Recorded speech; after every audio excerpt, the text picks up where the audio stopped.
સુરત શહેરમાં બેફામ વાહન ચલાવવાની વધુ એક ઘટના સામે આવી છે। મળતી વાત જાણે એમ છે કે સુરત શહેરના પીપલોદ વિસ્તારમાં આવેલ ઇસ્કોન મોલ નજીક એક કાર ચાલકે એક્ટિવા ચાલકને ટક્કર મારતા અકસ્માત સર્જાયો હતો।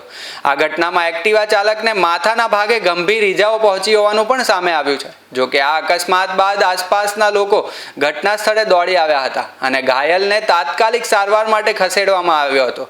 માહિતી અનુસાર આ અકસ્માત એટલો જોરદાર હતો કે એક્ટિવા ચાલક રસ્તા પર ફંગોળાઈ ગયો હતો।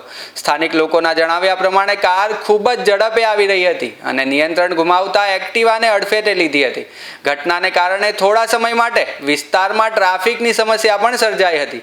એટલું જ નહીં પણ અકસ્માત બાદ વધુ ચોંકાવનારી વિગતો સામે આવી છે। પ્રાથમિક તપાસ દરમિયાન કારમાંથી દારૂની બોટલો પણ મળી આવી હોવાનું જાણવા મળ્યું છે, જેને કારણે એવી ચર્ચા ચાલી રહી છે કે કારના ચાલક દારૂના નશામાં હોઈ શકે છે। જો કે પોલીસ દ્વારા હજુ આ બાબતે કોઈ સત્તાવાર પુષ્ટિ કરવામાં આવી નથી। તપાસ પૂરી થયા બાદ સમગ્ર ઘટનાની હકીકત સ્પષ્ટ થઈ શકશે।